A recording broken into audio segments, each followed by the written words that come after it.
of this committee and mandated them to carry out this investigative hearing and report back for further. Secretariat, ladies and gentlemen, it gives me great pleasure on behalf of the honorable members of the Special Ad Hoc Committee to welcome you to the formal inauguration of the Special Ad Hoc Committee on the investigation of petroleum products subsidy regime in Nigeria from 2017 to 2021 by the Honorable Speaker of the House of Representatives, Right Honorable Femi Bajabiamila, ably represented by the Right Honorable Deputy Speaker, Honorable Ahmad Idris Wasi. The Special Ad Hoc Committee, which was set up on Wednesday, the 29th June 2022 by the Honorable Speaker, was necessitated by the ardent need to, among others, investigate the following. 1. Yearly domestic consumption of petroleum products from 2017 to 2021. Crude oil lifted from 2017 to 2021.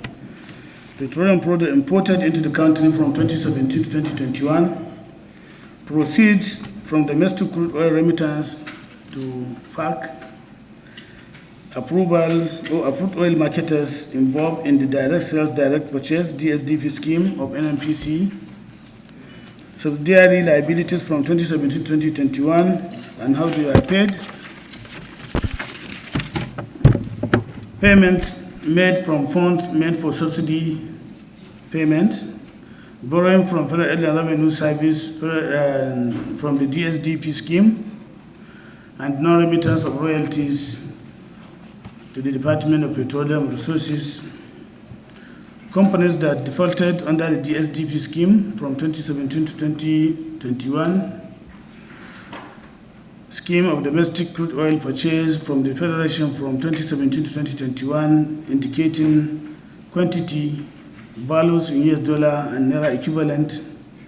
Any other information that may be considered relevant to assist in the discharge of this onerous assignment. Make appropriate recommendation to the House. As we all know, the legislature is empowered by the Constitution as part of its oversight functions to carry out investigations to any matter and make appropriate recommendations that will address such matter. Therefore, the event we are witnessing today is one of the traditions of the legislature as well as the other arms of government where committees are usually inaugurated preparatory to the commencement of their work. This event, therefore, kickstarts the proper investigation work on the issues enumerated above. It is also important to reiterate at this point that the setting up of this ad hoc committee is in tandem with the provision of the House Standing Order 18, Rule 115, and relevant sections of the Constitution of the Federal Republic of Nigeria as amended, which empower the legislature to conduct investigation into the affairs of any person, authority, ministry, or government department charged or intended to be charged with duty or responsibility of any matter affecting any sector or section of this country. The investigation will therefore further complement and reinvigorate government effort in unraveling the problems bedeviling the sector, most especially the controversy or the controversial subsidy on petroleum products, and come up with workable, permanent, and sustainable solutions that will address the matter and open a new vista for the sector and the country at large. There's no doubt that the oil and gas sector is the major source of revenue for the country. It is also on record that the inability of the government over the years to resuscitate the comatose state of the sector to start local refining in order to reduce to bearable minimum the stop importation of petroleum products may not be unconnected with some unpatriotic and unscrupulous element within the country with the active connivance of some desperate foreign countries and expatriates, undermining any effort in order to continue their old ways. The failure to refine locally and a bid to to ensure adequate supply of petroleum products at affordable price in the country to satisfy the daily demands for the product that past and present administration has been making provisions for subsidy on each liter of the petroleum product imported. This good gesture was, however, believed by many Nigerians to have been abused by the operators and actors involved in the process, thereby creating hue and cry among the populace. The petroleum product subsidy regime has not only been a subject of controversy between the government and oil companies, but has derailed economic growth and development, hence created untold hardship in the country, which is what this committee is to uncover. This unhealthy development is a tragedy that must be stopped and the perpetrators brought to book if we are to make the sector attractive to compete favorably with the rest of its members or member country. In view of the foregoing, and as one of the arms of government vested with the responsibility of representation, lawmaking and oversight functions for the good governance of the country and common man, we cannot fold our hands or arms and watch this unfortunate act continue to prevail, especially with the current shortages and hike in prices of petroleum products being experienced across the country and world over, despite the subsidy regime. It is also imperative to emphasize that no country can sit and watch this unwholesome situation to continue without taking a deliberate measure to stop the menace. In this regard, therefore, one of the measures is to get accurate record and data of all the companies or individuals involved, determine the total liters of crude oil exported and petroleum product imported, and determine how much have been paid on same, and come out with the actual record to ascertain if they are operating within the ambit of the law and in line with the set guidelines. This, we believe, will ensure transparency, accountability, adherence to process, as well as proper management of the country's resources. Honorable Speaker, honorable colleagues, distinguished ladies and gentlemen, let me assure you that as members of the ad hoc committee, we owe it a duty to discharge this responsibility with honesty and faithfulness. We are not unaware of the gravity of this assignment with its attendant consequences. We therefore pledge to leave no stone unturned to get to the root and causes of this problem. We will do our utmost best and use everything at our disposal within our mandate to carry out the assignment diligently, sincerely, and with all the dedication it deserves.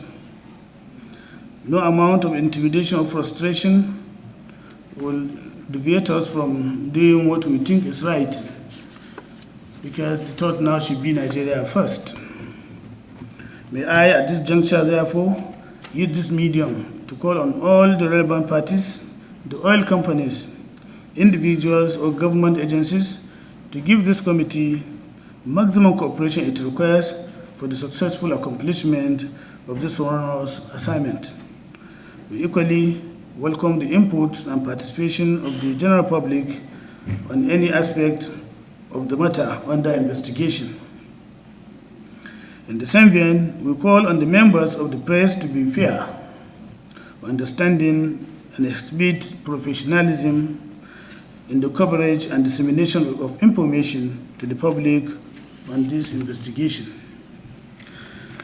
This call is germane as any investigation of this magnitude, which is highly technical and complex in nature, require that all the relevant individuals, corporate bodies, both local and international, as well as government agencies, to make a written and oral presentations. However, in some cases, some of the affected parties will try to frustrate or pose some difficulties for the success of the investigation. In that case, the committee will know the best way to go. It is important to also emphasize here that this exercise is not meant to witch hunt anybody.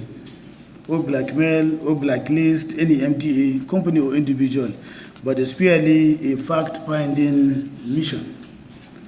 Consequently, Honorable Speaker, Honorable colleagues, I want to humbly appeal and solicit for the intervention of the Honorable Speaker and any person or organization that tries to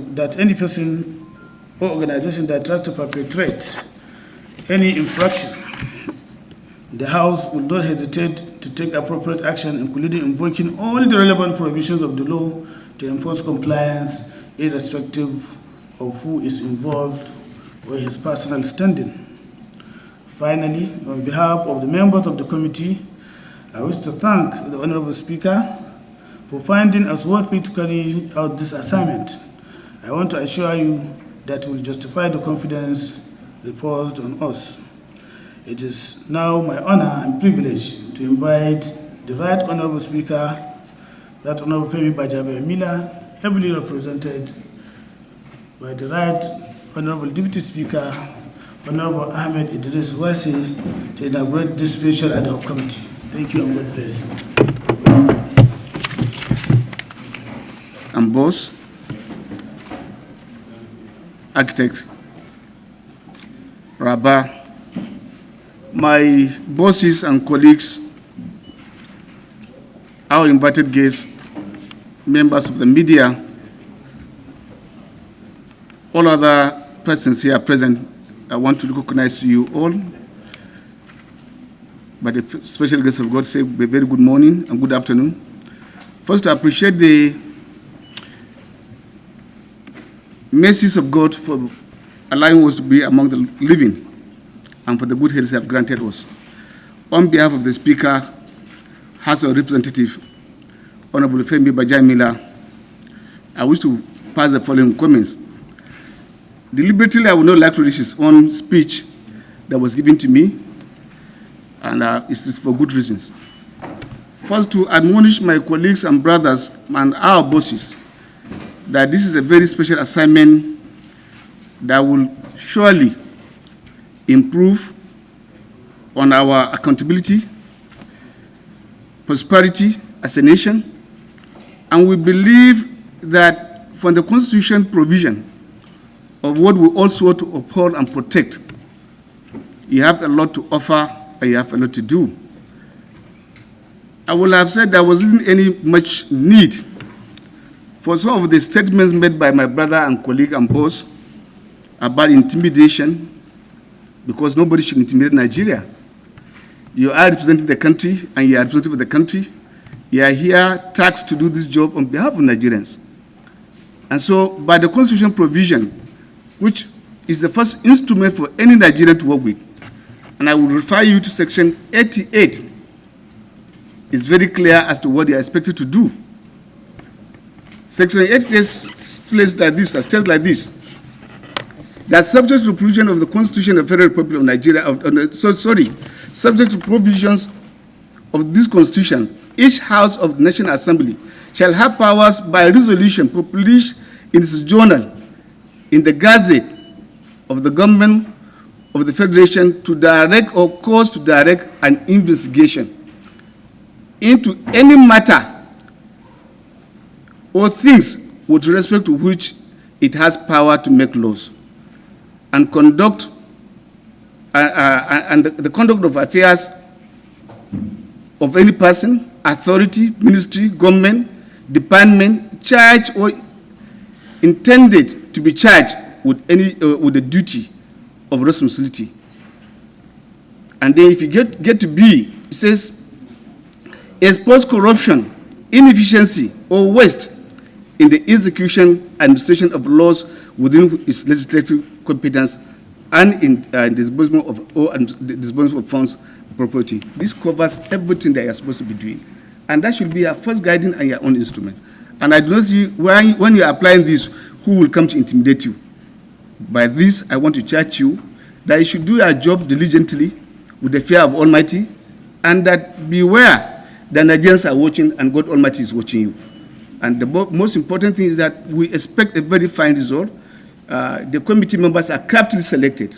That I want to believe that because of your integrity and honor are the reasons why the House, in its own wisdom, decided to bestow on you this responsibility. I think it will be of good interest for us, having known the quantum of money that has been expended so far between 2017 and 2017 and 2022. So far, 2021, 4.9 trillion is assumed to have been expended under this regime for the purpose of petroleum subsidy. And if you are to get the quantum of the estimation to date, what is assumed to have been expended is 6 trillion naira. So the money expended assumed is quite very much, is humongous, and I want to believe that in the spirit of accountability, without any attempt to malign anybody, from our duty as legislators, we are expected to do oversight, and this is part of the oversight, to ensure investigation when the need arises, which motion has already been given, and adequate notices have been publicized. I will say that I am displeased by the even attendance of those who are within the field. That is the beginning, I thought, of what you should have hammered on. And I think I am showing my displeasure, and on behalf of the House, my displeasure for those in authority who are supposed to be here to come and account for what they have done on behalf of Nigerians. Their absence speaks volume. And with this, I want to charge you and to ensure that nobody is spared, nobody is made to feel this above the law. We are all equal before this authority under God. And I want to assure you that the House will give you every cooperation to ensure the right thing is done for the interest of our country and for the benefit of our own people. This, you have to do your job diligently. Like you quoted, you are supposed to do it with the fear of God. And this is what we expect you to do. At the end of the day, we expect a very fine result that will come to the House for consideration. We are not chanting anybody, but I think I am displeased. I'm very much unhappy, and I'm expressing my own displeasure on behalf of the National Assembly.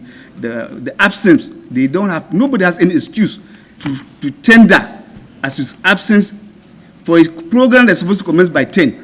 We are about now 11 plus hour, yet those who are supposed to be here to account and give are not here. That shows the lack of respect for the constituted authority which we stand, and I think we are not going to take it. On behalf of the Speaker, respected colleagues, members, and then our invited guests, I want to inaugurate this committee, and the committee is hereby inaugurated for you to commence work. Thank you very much.